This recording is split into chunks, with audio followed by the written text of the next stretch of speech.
E aí pessoal, tudo bem com vocês? Bem, aqui é o Esquilo, gente, e sim, estou de volta para trazer conteúdo de vídeos longos e obviamente no que vocês sempre sabem, que é notícias de futebol. E se vocês sempre estão pensando, você vai falar sobre a Copa São Paulo Futebol Júnior? Não, eu não vou falar disso não. Eu sei que vocês estão pensando que eu sempre estava comentando sobre os jogos do Brasileirão ou da Champions.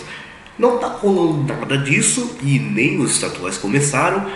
E bem, eu vou começar meio que comentando sobre futebol europeu, né? Já que é a única coisa que está acontecendo nesse momento. E para começar, eu vou comentar sobre partidas que estão rolando sobre Copas. Sim, temos bastante Copas rolando, ou quem sabe não, porque na verdade eu escolhi apenas três campeonatos para falar, né? Que eu vou falar da Supercopa da Espanha, né?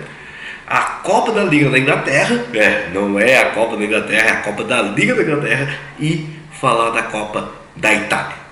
Praticamente falar esses três campeonatos aqui, porque, bem, não tivemos nada relacionado à Alemanha, sim, porque a Alemanha nessa semana aqui ainda os times ainda não voltaram, então alguns times estão fazendo alguns amistosos, mas hoje já começa de volta a Bundesliga, né? Por aí.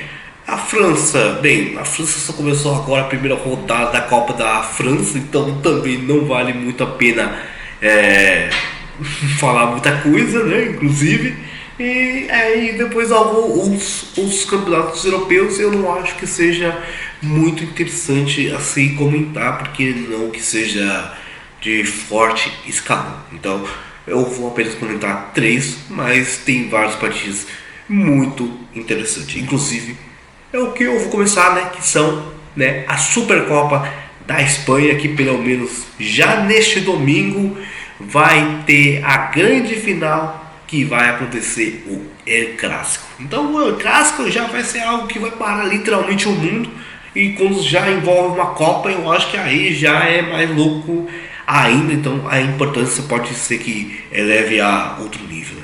Mas vamos lá, então eu vou comentar sobre as partidas que levaram até chegar nessa final, né? A gente, obviamente, eu vou comentar das partidas da semifinal, né?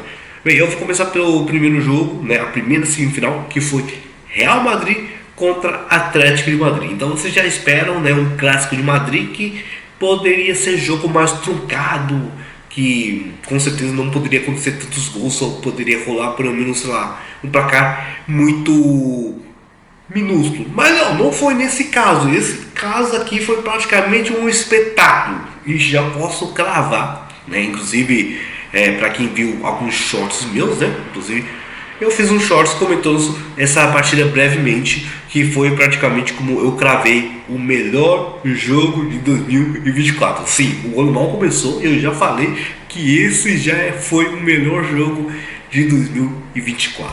Bem, por que eu digo isso? Porque praticamente tivemos 8 gols nessa partida. Sim, 5-3. O jogo também foi até as prorrogações. Sim, foram 120 minutos no total de futebol, com muita qualidade, diga-se de passagem. E bem, só para falar que no tempo normal o jogo terminou 3-3, tá? 3-3, inclusive o Atlético de Madrid que começou na frente com gol de zagueiro. E não vou falar isso, pelo menos no total tivemos 4 gols. 4 gols, é isso mesmo? Se não estiver enganado. Isso mesmo. Tivemos pelo menos 4 gols saindo de jogadores vindo da zaga, né? Bem, foi praticamente, ou na verdade 5, porque em alguns casos tivemos gol contra, o que é um pouco triste. O que é um pouco triste. Mas vamos lá. O Mário Hermoso começou a abrir um placar pro Atlético de Madrid, fazendo gol de escanteio a partir do cruzamento do Griezmann, que inclusive vou comentar depois o que o Griezmann fez, né? Aí depois o Rudiger empatou através de um escanteio também, cruzamento do Modric. Aí tivemos o Mendy virando a partida com um belo passe do Carvajal, e ele só fez um passe de um toque de calcanhar. O Mendy, bela jogada do Mendy, que inclusive está voltando agora para o time do Real Madrid. Por muito tempo ele estava meio que machucado e agora está meio que recuperando sua vaga de lateral esquerdo. E aí tivemos o gol do Griezmann que empatou a partida. Tudo isso só no primeiro tempo. Para vocês verem que o primeiro tempo terminou 2-2. Muita loucura. E o que aconteceu com esse gol do nosso Griezmann? Que foi lindo, tá? Lindo. O Griezmann que pegou a bola meio que quase meio de campo. Começou a puxar a bola um pouco, fez um drible muito bonito em cima do Modric, que deixou ele até caído de bunda no chão, e depois ele finalizou com a direita, que não é a perna dele, só que ele chutou muito forte, e aí conseguiu vencer o Kepa, e com esse gol, o nosso querido Griezmann, ele se tornou o maior artilheiro da história do Atlético Madrid. Cara, isso é muito loucura. Só de pensar que a gente sabe que pelo menos o Griezmann ficou umas 2, 3 temporadas jogando pelo Barcelona, que acreditou que podia ganhar título, só que ele não ganhou muito título por lá, né? E aí ele falou, bem, eu acho que pra mim não funciona jogar no Barcelona. Aí ele voltou para o Atlético de Madrid, né? Já faz umas 2 temporadas e tá aí, né? Valeu a pena e ele agora se tornou o maior artilheiro da história do Atlético de Madrid. Ele passou, né? Para vocês terem uma ideia, o Luiz Aragonês, praticamente uma lenda, né, da equipe do Atlético de Madrid. E tá aí, né?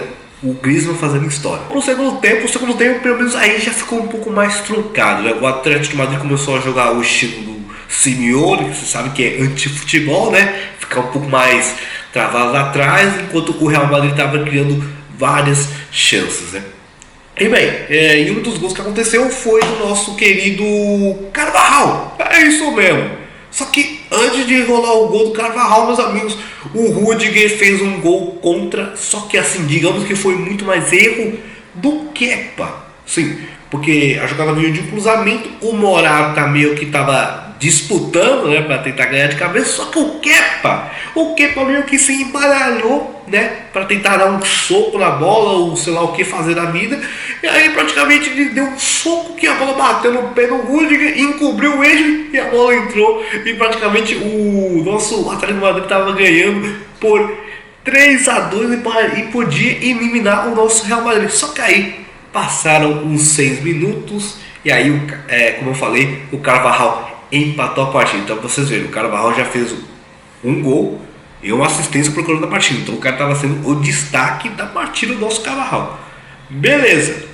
Ok, o que aconteceu é o seguinte, né? Aí vamos para a prorrogação.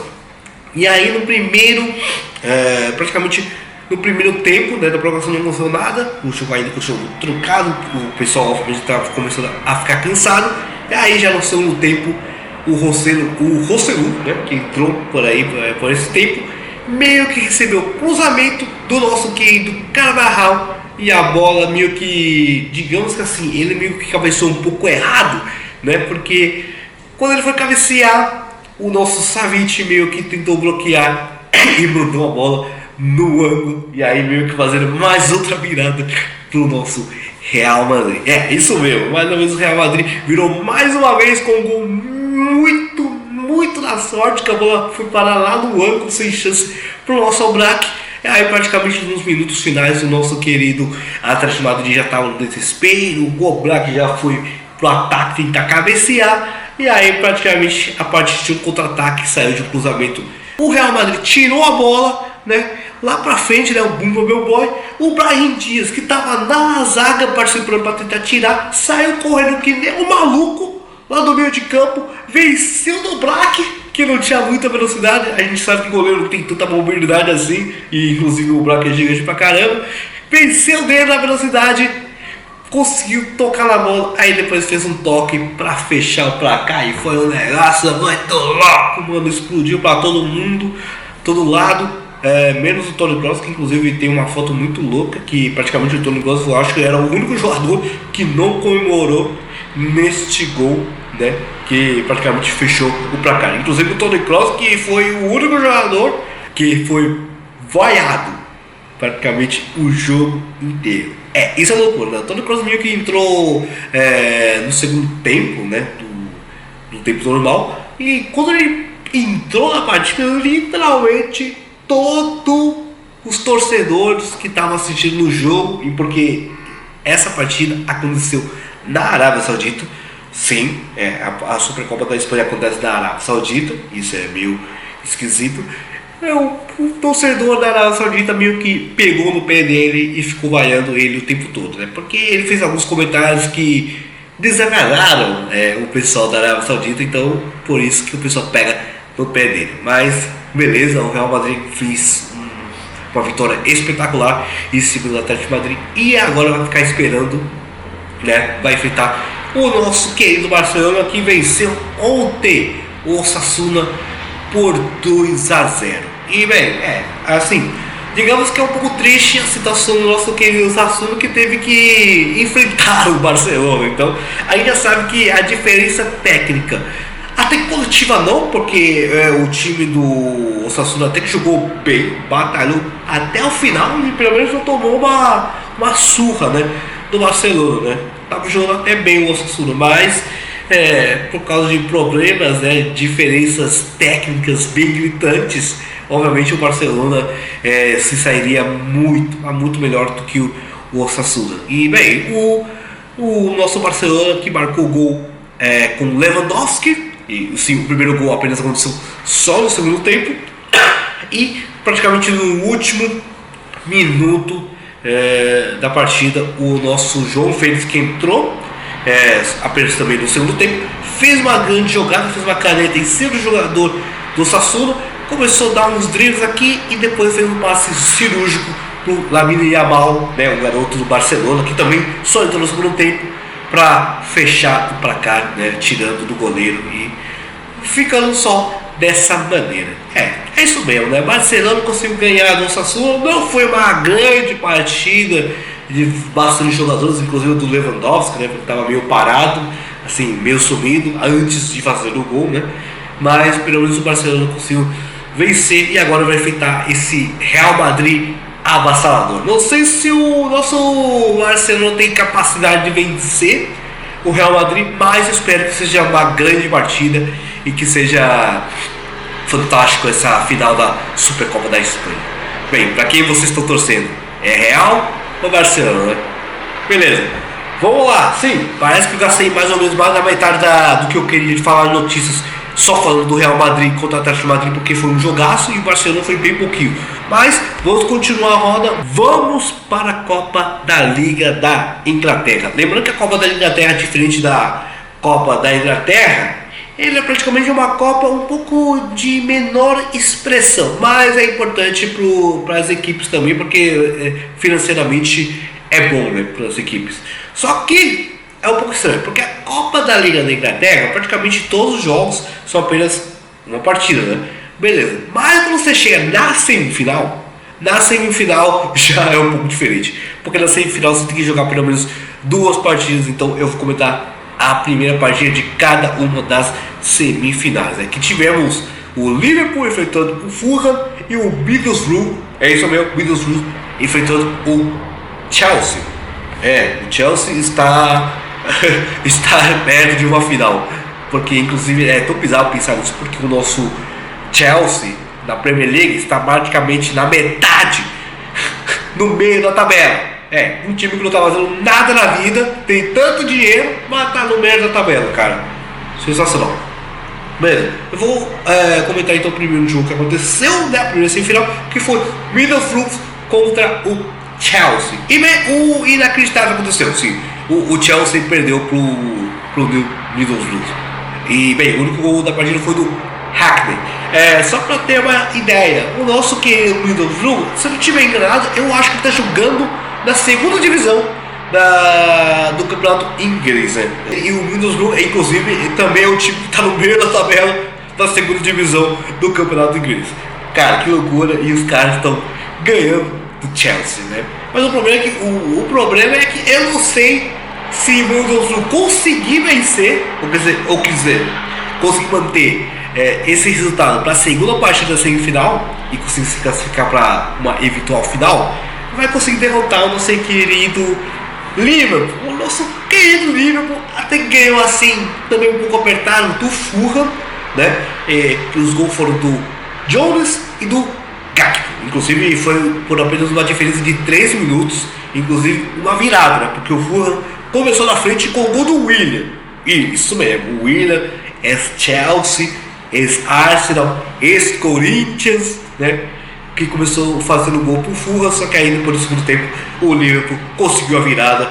E, bem, tá conseguindo um bom resultado, só que a diferença agora vai ser se eles vão conseguir manter esse resultado, porque a segunda partida vai ser na casa do Fulham.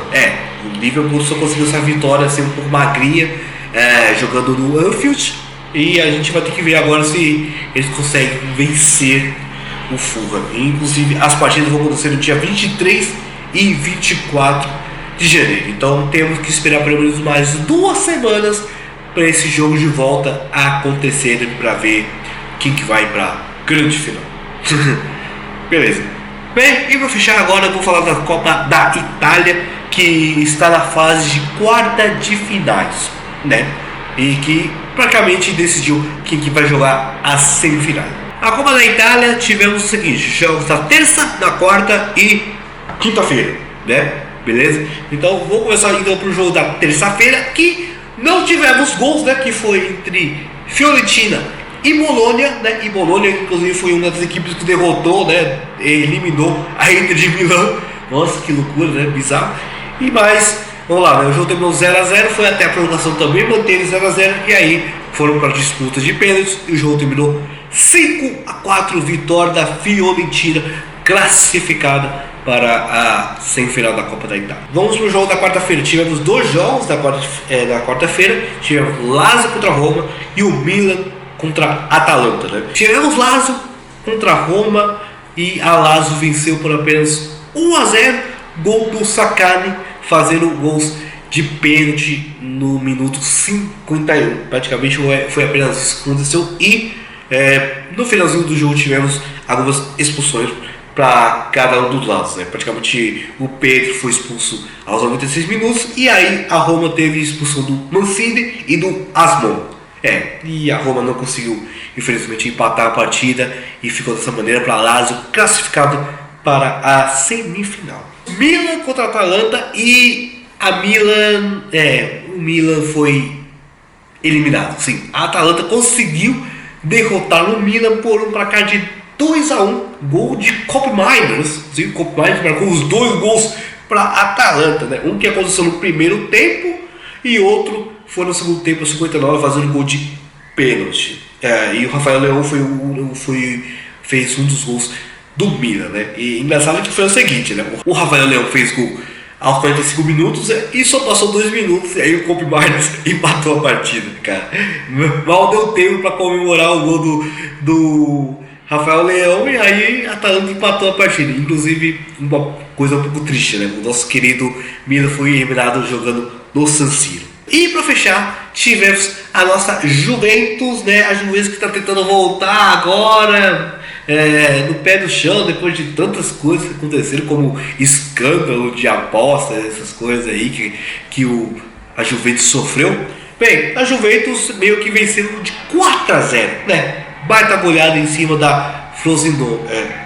É isso mesmo? Nossa, Frosinone. É isso mesmo, a Frosinone. Mas pelo menos, se não estiver enganado, a Frosinone está na primeira divisão do campeonato italiano. Então, ok, tá bom, né? E bem, os principais destaques, né? Ou literalmente o principal destaque da partida foi com o Milic. Porque o Milic marcou o hat-trick, isso mesmo. O primeiro começou com o pênalti aos 8 minutos, depois aos 38, e seu hat-trick fechou aos 48. Praticamente só demorou 3 minutos no segundo tempo para ele já fechar o hat-trick. Então, o homem foi feroz e rápido, hein? Tá? E para fechar para cá, o Yildiz, se eu não estiver enganado, é isso mesmo, Yildiz meio que fechou para cá, para a Juventus, terminando 4-0 assim. Digamos que a Juventus é aqui das 4 equipes que estão jogando a semifinal, tem a maior chance de classificar. Mas eu não vou dizer que seja uma batalha muito fácil, porque vai enfrentar a Lazio. Então pode ser uma partida muito complicada. Inclusive, e a outra semifinal vai ser Fiorentina e Atalanta. Então vão ser disputas bem acirradas, mas eu acredito que das 4 equipes, obviamente, a Juventus que pode sair campeão aqui na Copa da Itália. E bem, essas semifinais vai demorar muito, vai demorar muito para acontecer. Inclusive a semifinal da Copa da Itália é o mesmo molde da Copa da Liga da Inglaterra. São duas partidas. Bem, como falei, vai demorar bastante para acontecer essas semifinais porque as partidas só acontecem em abril. Nossa, que triste, né? Praticamente. E o mais bizarro não é só isso, tá? As duas partidas acontecem no dia 3 de abril, né? E para acontecer a segunda semifinal, né? O jogo de volta, só acontece no dia 23 de abril. Nossa, você tem que esperar mais 2, 3 semanas só pro jogo de volta acontecer. Meu Deus, mas tudo bem. Então, é isso, gente. Espero que tenham gostado. Eu sei que eu passei muito mais tempo só meio que raciocinando, falando sobre as partidas da Supercopa da Espanha, porque foram as partidas que eu assisti, então deu para fazer uma análise um pouco mais aprofundada, enquanto as outras, infelizmente não consegui assistir, mas eu quis trazer como destaque porque são as únicas coisas interessantes que aconteceram nesse meio dessa semana aqui do futebol europeu. Mas é isso, espero que tenham gostado e a gente se vê na próxima, né? Falou!